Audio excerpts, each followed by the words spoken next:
할렐루야. 오늘 예배 가운데 함께 하시는 모든 성도님들, 우리 말씀을 통해서 하나님의 음성을 들을 수 있기를 바랍니다. 오늘부터 여러분과 함께 이 사사기를 계속해서 연속 강해 설교를 하려고 합니다. 우리가 그동안 비대면 예배를 이어오면서 어떻게든 주일 예배를 비대면으로라도 드리기는 했는데, 모든 이 성경 공부나 교회 학교를 계속 멈추고 있는 상태입니다. 물론 예배를 잘 드리는 것도 굉장히 중요하지만 성경에 대해서 제대로 배우는 것도 그만큼 중요하거든요. 우리 믿음을 위해서 하나님을 아는 지식은 선택이 아니라 필수입니다. 그래서 가슴으로만 믿는 것이 아니라 머리로도 함께 믿어야 되는 거죠. 그래서 당분간 성경책을 통째로 붙들고 성경 공부와 설교, 지식과 은혜, 이 두 마리 토끼를 함께 다 잡아보려고 욕심을 부리게 되었습니다.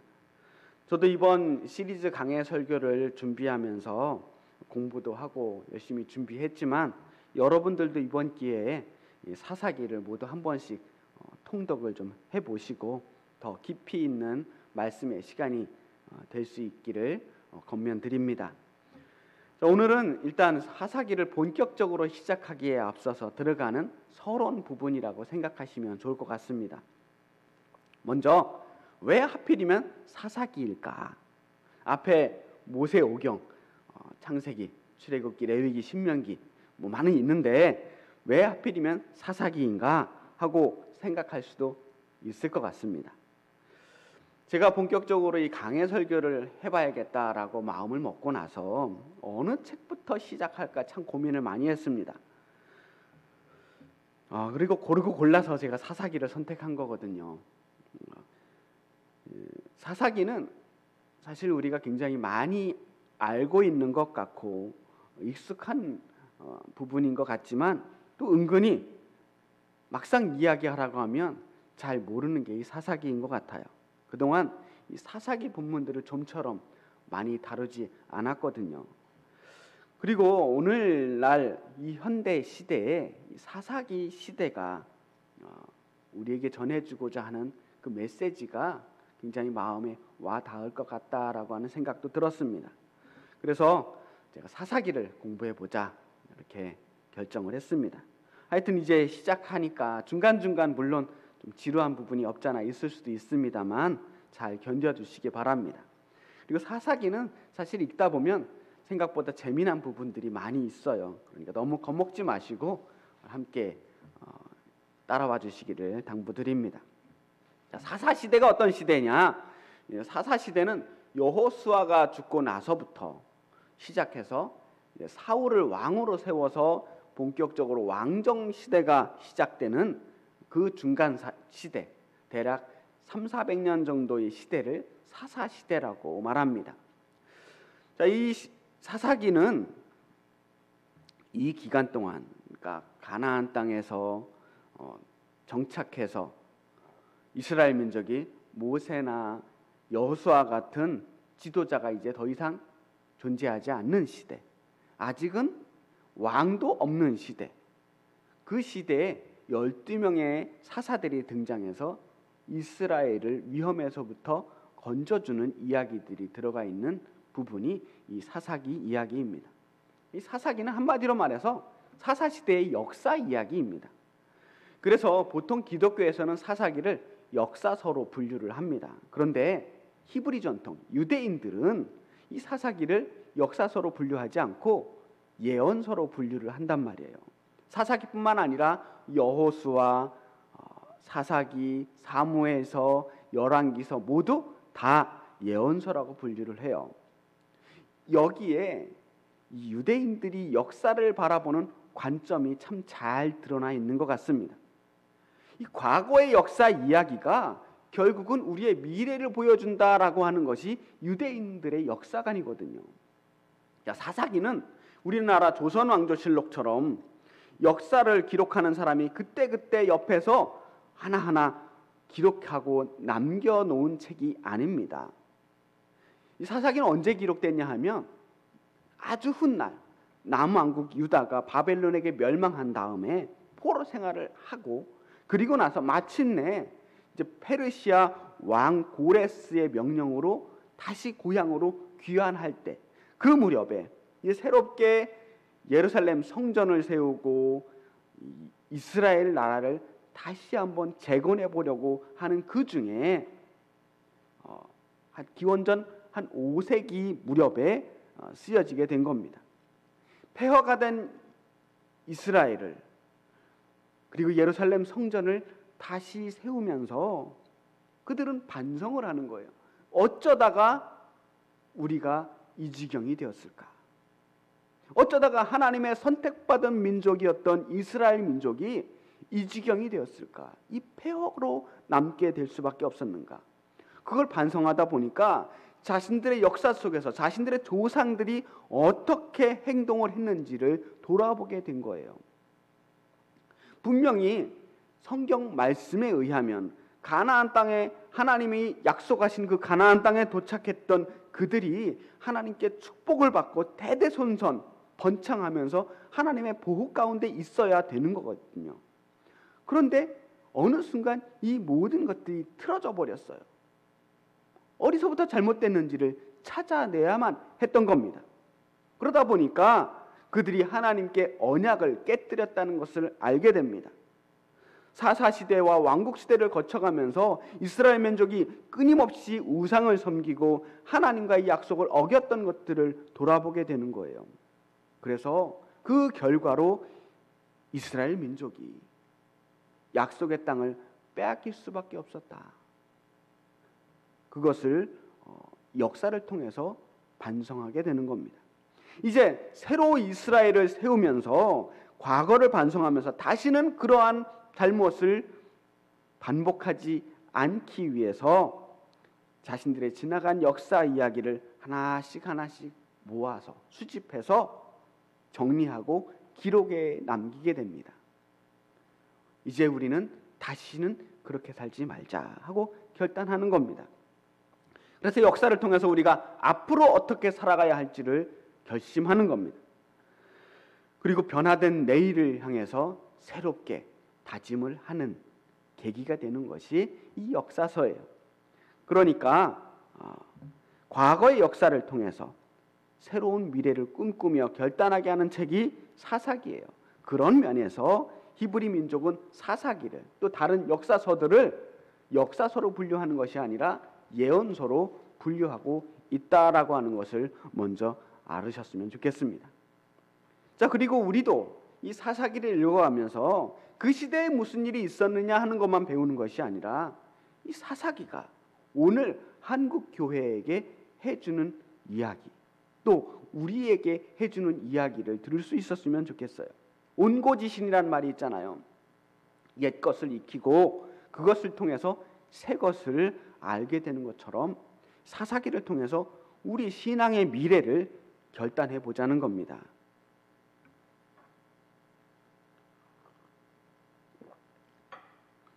자, 사사기에는 모두 12명의 사사들이 등장을 합니다. 하지만 사사기의 주인공들은 이 12명의 사사가 아니에요. 이 12명의 사사들은 사사기의 이야기를 전개해 나가기 위해서 사사기 이야기들을 수집한 사람들이 썼던 일종의 이야기 소재일 뿐입니다. 사사기의 주인공은 사사가 아니라 이 사사시대를 이끌고 가는 하나님의 그 섭리예요. 하나님께서 이 사사시대에 이 죄 많은 인간들을 어떻게 이끌고 보호하며 그들을 하나님의 뜻대로 몰아가고자 하셨는가, 그 이야기를 하고 싶었던 거예요. 또 사사시대 사람들은 얼마나 하나님께 불순종하며 악하게 살아갔던 존재인가를 또 바라보고자 하는 거였죠. 그러니까 우리가 성경을 읽을 때 사람을 중심으로 그 사람에게, 어떤 특정한 사람에게 교훈을 얻으려고 하는 것이 아니라 이 이야기가 우리에게 주시는 메시지를 읽어 나가야 하는 겁니다. 그럼 본격적으로 본문으로 들어가겠습니다. 자, 아까도 말씀드렸지만 이제 사사기 1장, 2장은 사사기 서론에 해당되는 부분입니다. 자, 이 시대는 사실 바로 전에 있는 성경 여호수아서의 마지막 부분과 내용이 상당 부분 겹치게 됩니다. 가나안 정복의 가장 마지막 부분을 이야기하면서 사사시대가 어떠한 시대적 배경으로 시작되는지를 알려주는 거예요. 하나님께서 약속하신 젖과 꿀이 흐르는 가나안 땅에 마침내 그 축복의 땅에 도착을 했어요. 광야에 있을 때, 광야 40년 동안 그들이 꿈에도 그리던 곳, 이 가나안 땅이에요. 가나안 땅에만 들어가면 모든 문제가 다 해결될 줄 알았습니다. 가나안 땅에만 들어가면 안전하고 평안하고 먹고 살 걱정 없이 그야말로 행복의 나라가 될 줄만 알았어요. 그런데 그들이 가나안 땅에 들어가자마자 그들은 새로운 문제들을 맞닥뜨리게 됩니다. 가나안 땅은 비어있는 땅이 아니었거든요. 하나님께서 약속하신 그 가나안 땅은 들어가서 깃발만 꽂으면 내 땅이 되는 그런 땅이 아니었어요. 여호수아가 요단강을 건너가서 맨 처음 했던 게 뭐예요? 건너가자마자 여리고성과 싸워야만 했습니다. 그렇게 가나안 땅에 들어가서부터 죽을 때까지 여호수아를 중심으로 모든 이스라엘 민족들은 계속해서 가나안 민족과 싸워 나가야 했던 겁니다.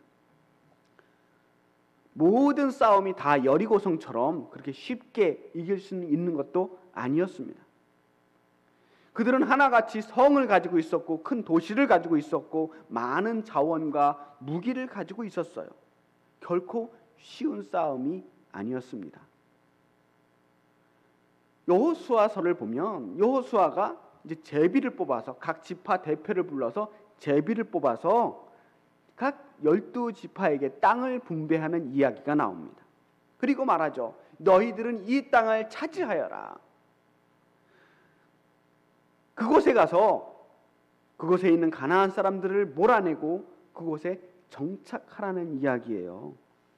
이 제비를 뽑아서 나눠줬다고 하는 것은 유산을 분배하듯이 땅 문서를 하나씩 나눠주면서 이 땅이 네 땅이니 너희들 가져라 라고 하는 것이 아니라 사명과 과제를 나눠준 거예요. 그리고 그들은 그 땅을 차지하기 위해서 정말로 끊임없이 싸웁니다. 그리고 안타깝지만 이 가나안 땅을 전부 다 정복하지는 못했어요. 우리 사사기 1장 1절을 제가 읽겠습니다.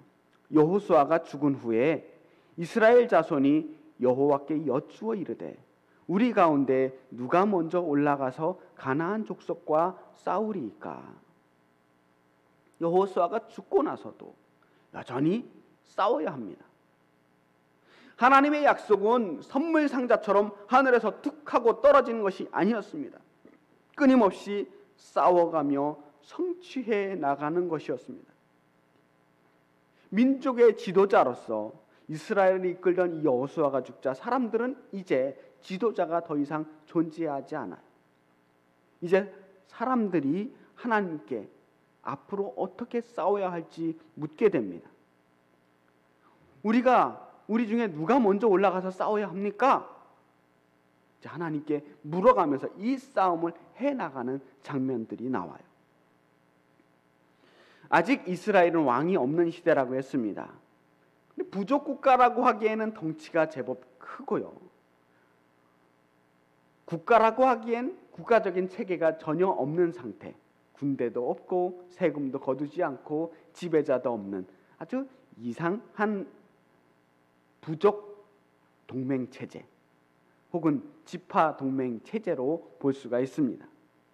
이 12지파는 모두 한 형제고 한 민족이라고 하는 의식은 가지고 있었지만 이제부터는 12지파가 모두 합해서 움직이는 것이 아니라 지파별로 나뉘어져요. 그리고 자신들이 받은 영토에서 각자 자신들의 부족의 싸움들을 해나가야만 했습니다. 때로 어느 지파가 좀 힘들고 어려울 때는 다른 지파가 옆에서 거들어주고 연합해서 싸우기도 했지만 기본적으로는 대부분의 싸움들이, 대부분의 활동들이 이 지파를 중심으로 움직이게 되는 거예요. 그렇게 1장 전반부를 보면 아직 다 정복하지 못한 이 정복 전쟁을 하는 이야기가 계속되고 있습니다. 유다 지파, 시므온 지파가 연합해서 가나안 민족을 물리칩니다. 베냐민 지파도 에브라임, 므낫세 지파도 모두 다 승리를 거두게 됩니다. 그런데 하나님께서 이 가나안 민족과 싸움을 할 때 한 가지 전제 조건이 있었어요. 그것은 가나안 땅에 이미 살고 있던 그 가나안 족속들을 남겨두지 말고 모두 다 그 땅에서 쫓아내라는 겁니다. 하나님께서 너무 매정한 게 아닌가 싶은 생각이 들 수도 있어요. 그런데 우리는 여기서 인권을 이야기해야 하는 것이 아니라 하나님께서 이 가나안 땅에서 이스라엘 민족을 통해서 이루고자 하는 그 뜻이 무엇인가를 살펴보아야 합니다. 하나님께서는 이스라엘 민족을 가나안 땅에 정착시키면서 그곳에서 새로운 역사를 만들어 나가려고 하는 거예요. 오직 하나님만을 믿고 오직 하나님께만 순종하는 믿음의 순수지대, 하나님의 뜻이 이 땅에 이루어지는 그야말로 하나님의 나라를 그곳에서 만들려고 하셨던 거예요. 하나님 나라가 이렇게 이루어질 수 있구나라고 하는 샘플을 만들려고 하셨던 거죠.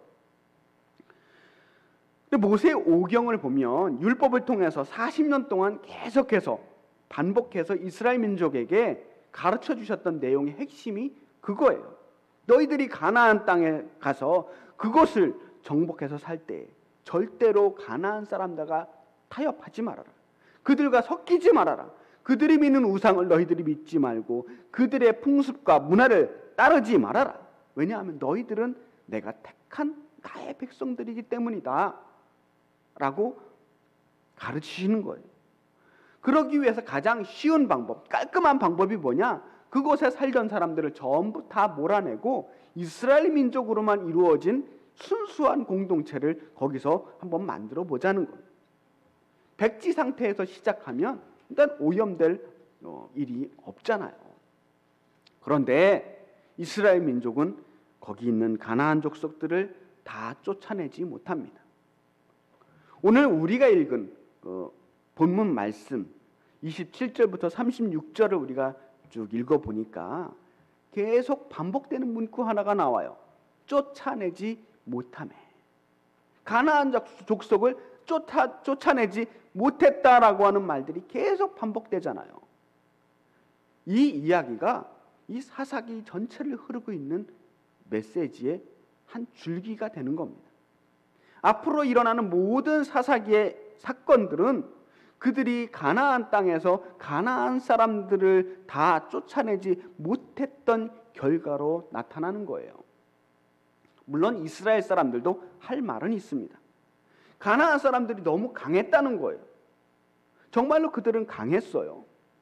그들에 비해서 이스라엘 민족은 아직도 자기 땅이 없이 제대로 정착하지 못한 채 천막 생활을 하고 있는 처지였잖아요.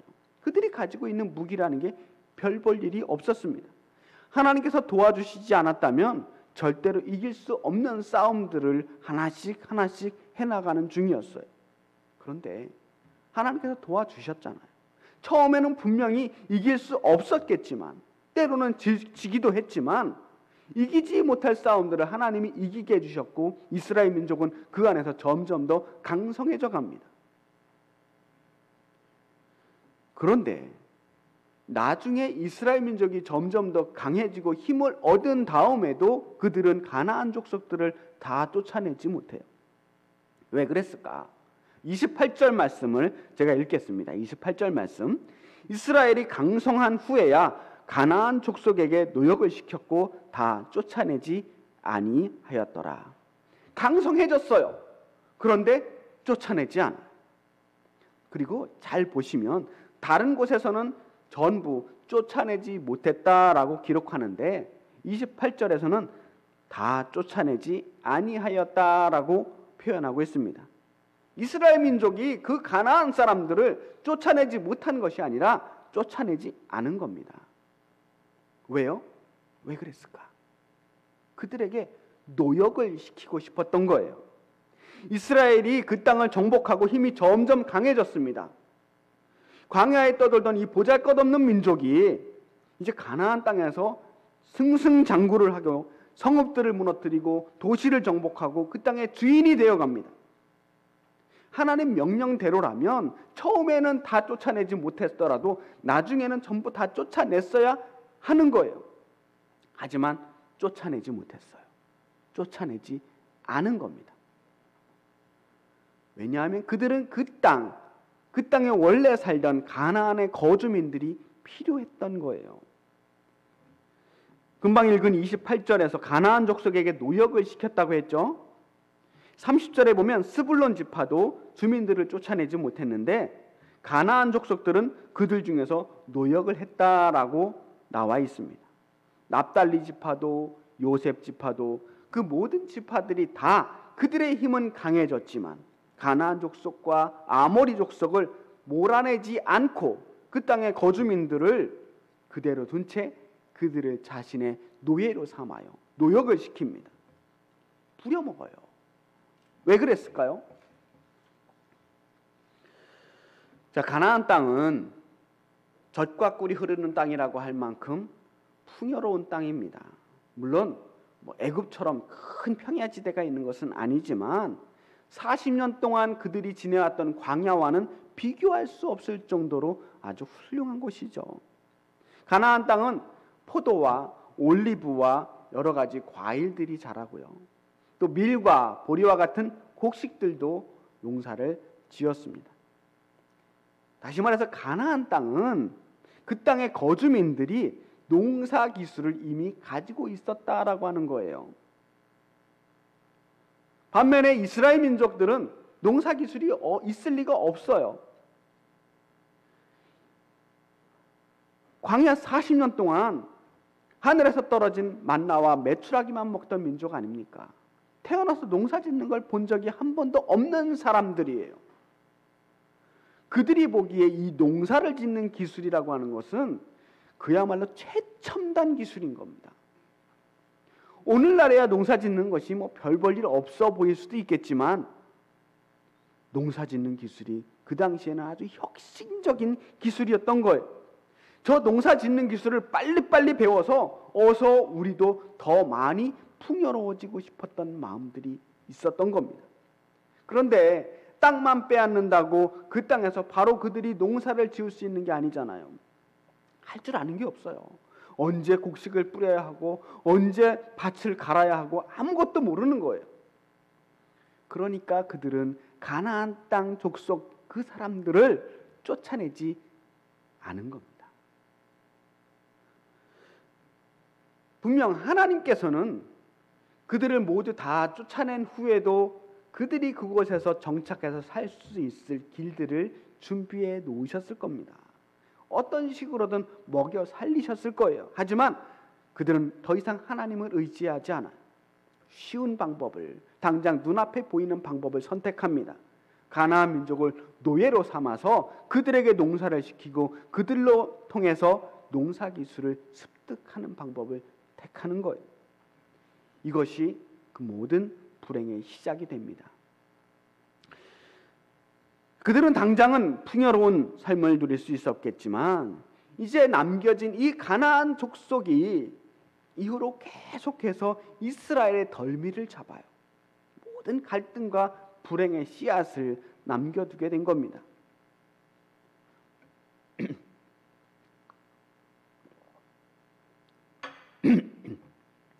그 화려한 가나안 땅에서 풍요로운 생활에 눈이 멀었던 이스라엘 백성들은 하나님께 순종하지 못하게 되었습니다. 지금은 가나안 족속을 노예로 삼은 것 같지만 사실 그들은 이제 욕심의 노예가 된 거예요.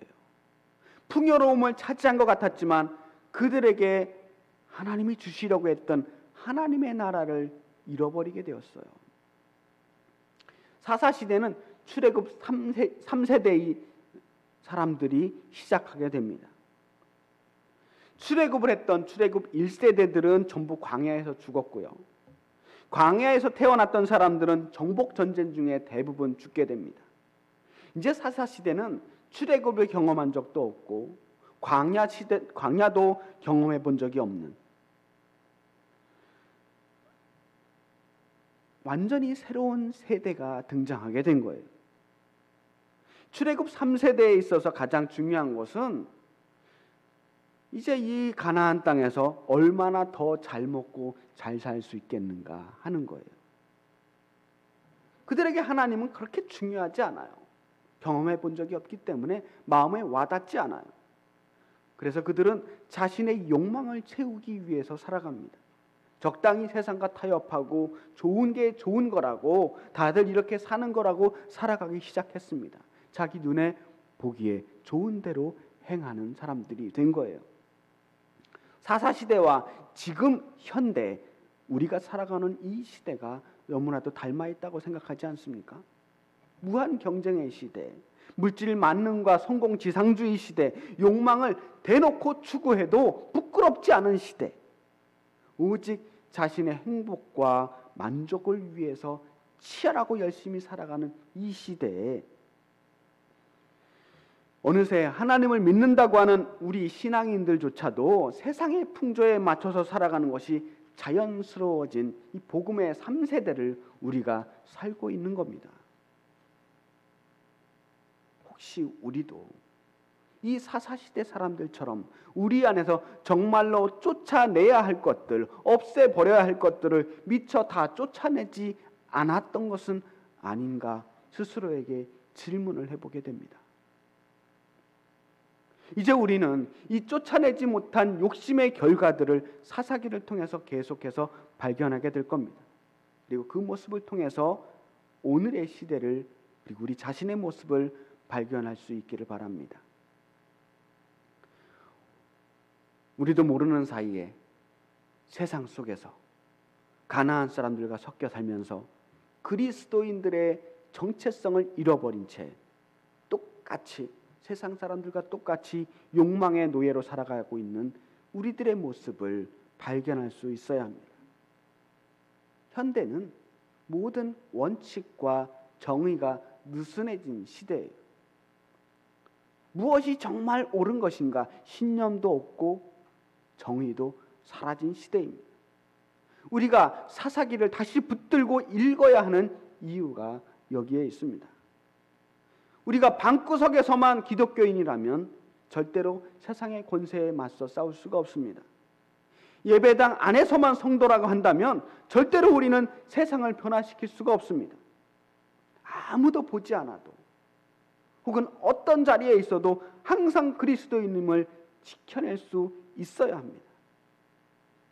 하나님이 우리에게 원하셨던 것, 타협하지 않고 끝까지 우리의 신앙의 원칙을 지켜나가는 그 절대적인 신앙이 우리에게 요구되는 것입니다.